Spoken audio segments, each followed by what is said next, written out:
The Revelation Explained by F.G. Smith. Chapter 3, Part 2. The Letter to Philadelphia. We begin with the book of Revelation, chapter 3, verses 7 through 13. And to the angel of the church in Philadelphia write, These things saith he that is holy, he that is true, he that hath the key of David, he that openeth, and no man shutteth, and shutteth, and no man openeth. I know thy works. Behold, I have set before thee an open door, and no man can shut it. For thou hast a little strength, and hast kept my word, and hast not denied my name. Behold, I will make them of the synagogue of Satan, which say they are Jews, and are not, but do lie. Behold, I will make them to come and worship before thy feet, and to know that I have loved thee. Because thou hast kept the word of my patience, I also will keep thee from the hour of temptation, which shall come upon all the world, to try them that dwell upon the earth. Behold, I come quickly. Hold that fast which thou hast, that no man take thy crown. Him that overcometh will I make a pillar in the temple of my God, and he shall go no more out, and I will write upon him the name of my God, and the name of the city of my God, which is New Jerusalem, which cometh down out of heaven from God, and I will write upon him my new name. He that hath an ear, let him hear what the Spirit saith unto the churches. We continue now with the commentary. Philadelphia was once a large and powerful city, and it continued thus until latter times. Prior to the time the Revelation was written, it had suffered severely from repeated earthquakes, which caused it to be almost deserted by its inhabitants. Subsequently, however, it recovered and became a prosperous, influential city. The character Christ assumes toward this church is that of the holy and true, one who will justly reward them for their patience and perseverance, and by virtue of his possessing the key of David, a symbol of power and authority, he is able to place before them an open door which no man can shut. The character of this church is wholly unlike that of the preceding, in that there was nothing to commend but much to condemn, whereas to this all is admonition, encouragement, and promise, because they had kept the word of his patience, and had not denied his name. Christ knew their works, and that they were worthy of approval. They still possessed a little strength, and had not denied his name. Christ, who always upholds and rewards his faithful followers, although they be few in number and constitute the despised of earth, was not unrighteous that he should overlook this humble congregation of devoted disciples that had kept his word. But he made them a number of special promises because of their faith and perseverance. The first was the assurance that he had set before them an open door, which no man could shut. A door is a means either of entrance or of escape, and signifies that God was going to open before them a greater field of enlargement and success, or else would furnish them a sure means of escape and protection from their cruel and relentless persecutors. It will be remembered that the church of Smyrna also received nothing but commendation and encouragement, but there was no promise of an open door to them. On the contrary, they were told that they should be tried, cast into prison, and suffer tribulation 10 days. They were comforted, however, with a certain assurance of future reward and a crown of everlasting life. But before the Church of Philadelphia, there was opened a scene of greater prosperity, deliverance from enemies, greater enlargement, and the glorious prospect of seeing multitudes of souls brought under the influence of the saving gospel of Christ. The next promise was that of deliverance from opposing Jews, who were to be humbled before them. This refers, doubtless, to persons who had a mere profession of Christianity and who were not recognized by the congregation, the same as the blaspheming Jews of Smyrna. The faithfulness of God's elect would eventually be the means of bringing them back to an experience of salvation, so that they would worship in the midst of the church again. Another promise to this congregation was, quote, "I also will keep thee from the hour of temptation, which shall come upon all the world." End quote. Some dreadful calamity is here predicted, during which the power of God would be mercifully manifested in granting this church a special preservation. Some suppose it to have reference to a great general persecution throughout the Roman Empire, during which the Christians of Philadelphia would be spared. This may have been the fact, but whether it was or not, we have no means of information. When we come to consider the symbols of chapter 9, in which the delusive error of Mohammedanism is set forth, we will see what a period of sore trial this delusion was to the Eastern churches. It is also a fact that, in the midst of this abounding heresy, the Church of Philadelphia was preserved, as was no other church in Asia. When the followers of Muhammad were sweeping like a whirlwind over the Eastern Empire, ravaging everything before them, Philadelphia remained an independent Christian city. When all the other cities of Asia Minor were under the power of the Saracen sword, it held out against the Ottoman power until the year 1390 A.D., when it surrendered to Sultan Bayezid's mixed army of Ottoman Turks and Byzantine Christians. The reference to Byzantine Christians is questioned. This was 6 years after the death of Wycliffe.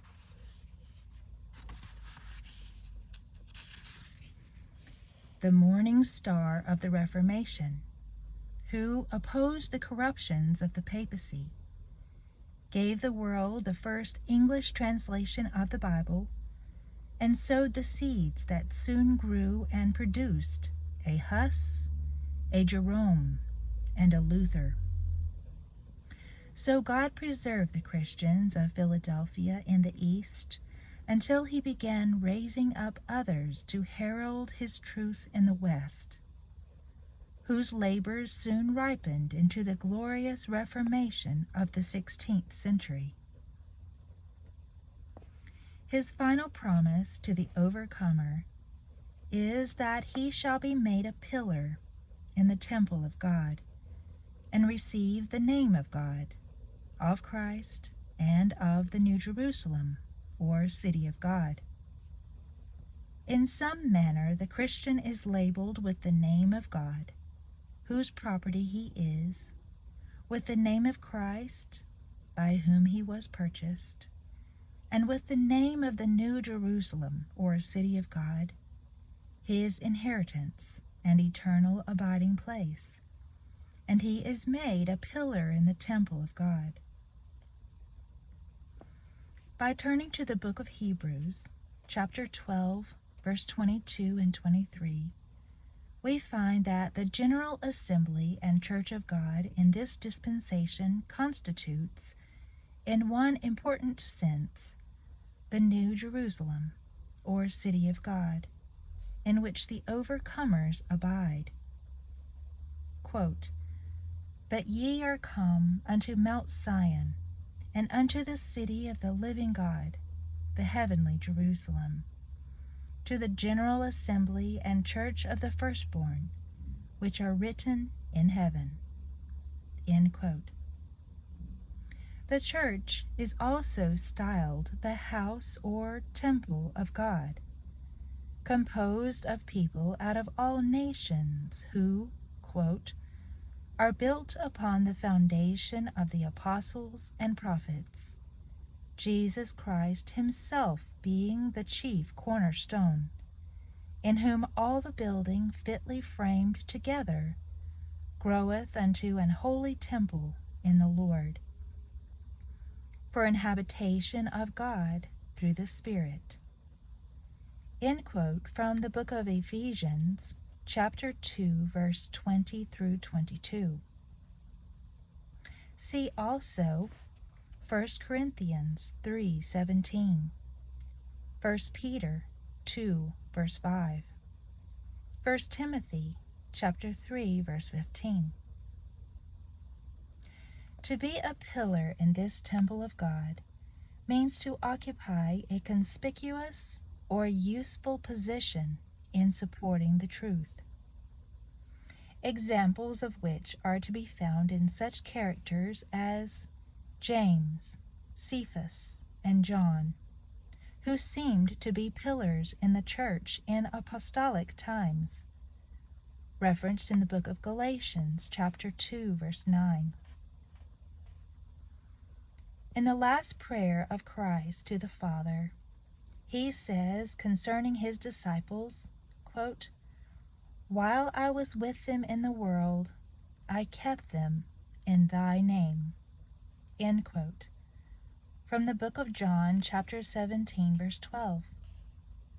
And since the church promised by Christ, referenced in Matthew chapter 16, verse 18, has been established, we continually bear the name of the Father, its title being the Church or City of God.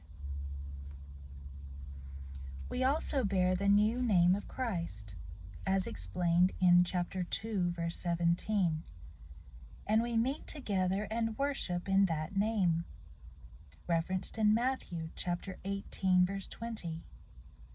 Obeying the exhortation of the Apostle Paul, quote, "Whatsoever ye do in word or deed, do all in the name of the Lord Jesus, giving thanks to God and the Father by him."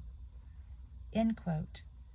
From Colossians chapter 3, verse 17. A better understanding of the manner in which we receive the name of God and of his city will be obtained when we come to the consideration of the followers of a false, degenerate church represented as receiving the mark of the beast, by which they are designated. To inquire further into the history of this church, Philadelphia still remains, with a population of about 15,000. It contains a number of places of public worship, a resident Greek archbishop, and several inferior clergy. Mr. Keith, in his Evidence of Prophecy, speaks of the then presiding bishop and says that he acknowledges, quote, "the Bible as the only foundation of all religious belief," end quote, and admits that, quote, abuses have entered into the church, which former ages might endure, but the present must put down."